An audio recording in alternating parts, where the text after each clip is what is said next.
di bidang kemanusiaan cukup lama, and untuk impact yang lebih besar, untuk impact yang lebih luas, Putri berinisiatif untuk mendirikan yayasan.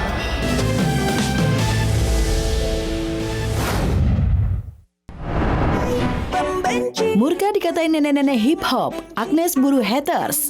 Nanti kamu Gara-gara kerap gunakan bahasa Inggris dan berdandan ala kebarat-baratan, Agnes Mo dibully mirip nenek-nenek hip hop saat live Instagram. Tak terima dibully, Agnes pun penasaran dengan akun yang menghinanya. Ada hater di sini namanya Siska Fani 27. Ayo coba kita pengen lihat orangnya kayak gimana.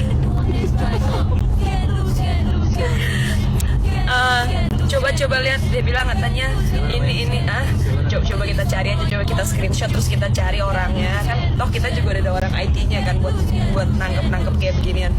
Tak berhenti hanya di situ, pelantun Paralyze itu pun mengungkap akan segera memburu para haters yang menghinanya. Oke, namanya Siska Fani 27, oke.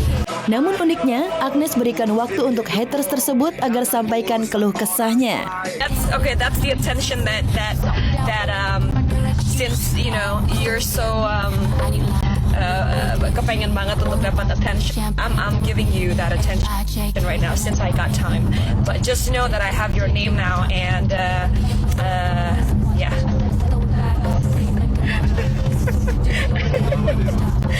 Ya adalah. Cuman nggak apa-apa kan udah tahu. Kan gampang lagi gitu. IP address and everything is so easy. Ya, menjadi artis besar, tentunya kehidupan Agnes tak lepas dari pujian maupun cibiran netizen. Meskipun demikian, Agnes mengaku tak gentar. Bahkan dirinya justru terpacu berikan yang terbaik. Yang ngerusak bangsa itu adalah orang-orang yang julitin orang. Gitu loh, orang-orang yang ngejudge orang lain. Apalagi kalau yang ngomong atau yang ngejudge itu orang-orang yang udah dewasa. Ya kedewasannya di mana kan, artinya cuma tua doang, tapi dewasanya enggak. Kalian itu jangan cuman jagonya di olahraga jari gitu, ya kan? Jangan cuman cepetnya di olahraga jari. Orang di mana-mana ada alasannya kenapa otak ditaruh paling atas. Karena otaknya harus jalan dulu, baru tangannya.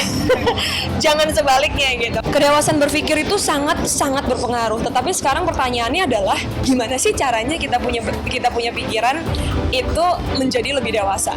Ya salah satunya, the first step adalah untuk question things dan menyadari kesalahannya. Kalau misalnya kita udah nggak ada, istilahnya kita nggak mau bertanya, ini gue yang salah ya, atau ini bener nggak ya, udah selesai. Jadinya ntar diktator. Everything menurut dia doang yang bener. Can't lose.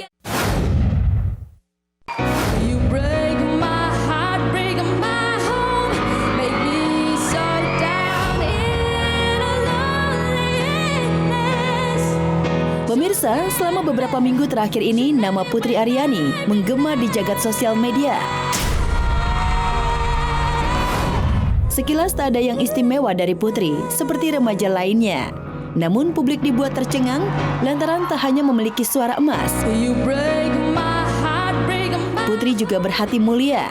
Lewat kerja kerasnya, peraih Golden Buzzer di ajang America's Got Talent itu berhasil mengumpulkan rezeki dari hasil kerja kerasnya untuk mewujudkan impiannya, yakni salah satunya membangun yayasan amal. Karena kan harta itu titipan ya dari Allah. Gimana caranya Putri bisa amanah dengan harta yang dititipkan ini kepada Putri dan juga mewujudkan hablum minannas, hubungan sama manusia. So that's why Putri mendirikan yayasan ini, dan sebagian harta dari Putri hibahkan untuk yayasan. Ini bukan nazar, tapi ini sebuah wujud hablum minannas.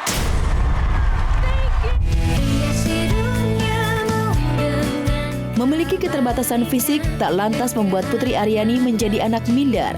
Putri terus mengasah bakat bernyanyinya hingga diakui dunia dan terkumpul pundi-pundi uang. Dan kini melalui yayasan tersebut, Putri akan menyalurkan sebagian harta untuk orang yang tidak mampu. Remaja berusia 14 tahun ini pun mengaku tak ada suntikan dana dari orang lain. Sebenarnya yayasan ini udah bergerak di bidang kemanusiaan cukup lama, and untuk impact yang lebih besar, untuk impact yang lebih luas, Putri berinisiatif untuk mendirikan yayasan.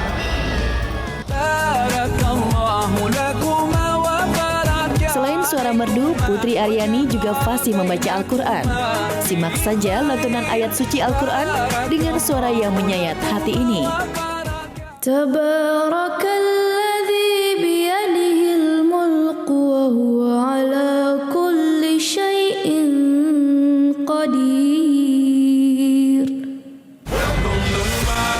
Selain pencapaian Putri Aryani yang terbilang fantastis, Putri juga punya impian lain, yakni memiliki rumah mewah seperti piano yang dilengkapi grand piano di dalamnya. Dan beginilah saat Putri Aryani menunjukkan rumah impiannya itu. Guys, jadi Putri mau nunjukin tempat yang Putri bilang reverbnya gemanya tuh paling bagus di rumah ini. Let's go. Naik tangga, aku bisa naik sendiri loh. Nih, wah paling gema di sini ya, paling asik di sini nih. Kalau latihan teriak-teriak tuh kayak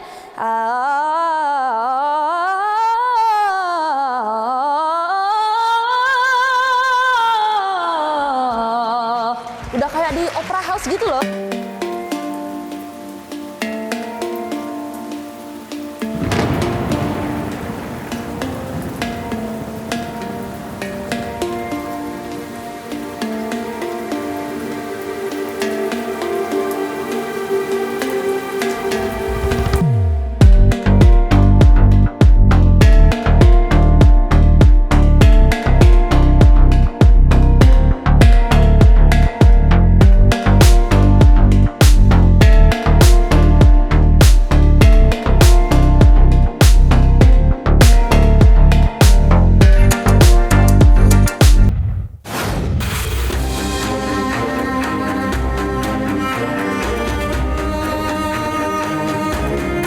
Sidang perdana kasus cerainya, selebgram sekaligus beauty vlogger Hanum Mega terlihat begitu antusias saat mendatangi Pengadilan Agama Cibinong bersama kuasa hukumnya di Pengadilan Agama Cibinong Rabu kemarin.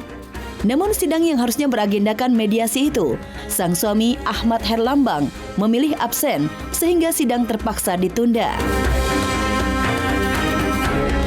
Hari ini agenda pertamanya itu pemeriksaan berkas termasuk pemanggilan penggugat dan tergugat, tapi tergugat juga belum bisa hadir dan ditunda di Rabu depannya lagi, itu tanggal 26 Juli dengan agenda pemanggilan tergugat yaitu pihak Mas Herlambang. Deg-degan. Iya, jalanin aja deh, pokoknya yang terbaik. Bukannya kecewa karena sidang ditunda, Hanum yang mengaku deg-degan menghadapi sidang perdananya itu justru senang dengan ketidakhadiran Herlambang di persidangan. Ia memang berharap suaminya itu tidak pernah hadir di persidangan agar proses cerainya bisa diputuskan secara fair stake. Enggak. Bisa lebih cepat juga prosesnya. Belum ada komunikasi. Biar fair stake, biar putusan tanpa dihadiri pihak tergugat. Harapan kita supaya lebih cepat. Nampaknya Hanum yang tengah hamil anak kedua sudah tak sabar untuk menyandang status janda. Rasa sakitnya atas pengkhianatan Herlambang membuatnya ingin proses sidang cerainya berlangsung cepat, sehingga ia bisa fokus untuk mempersiapkan persalinannya. Siap lahiran dulu kali ya. Fokus lahiran. Bulan September. Pernikahan Hanum dengan Herlambang sejak awal dipenuhi cobaan. Saat akan menikah, ia sempat sulit mendapati restu dari sang ayah. Dalam sebuah video yang beredar di media sosial, Hanum pernah mencurahkan kesedihannya itu saat ia meminta sang ayah untuk menjadi wali nikahnya. Acara lamaran kemarin itu aku, Herlambang, dan ayah aku ketemu. Dan di situ ayah aku bakalan kalau misalnya aku bisa ngasih dia mobil atau berupa uang ratusan juta.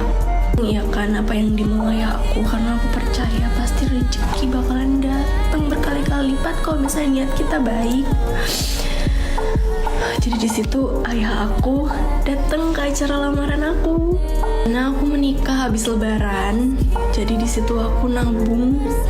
Fokus nabung bukan untuk acara nikahan aku. Aku pengen menikah yang sederhana aja. Di situ aku nabung. Gimana caranya aku bisa beli yang ayah mau. dan supaya ayah juga merestui dan mau menjadi wali di acara nikahan aku. Aku minta izin ke ayah melalui WhatsApp, ayah aku mau nikahnya dipercepat. Tapi di situ ayah kayak nggak mendengar apa yang aku mau.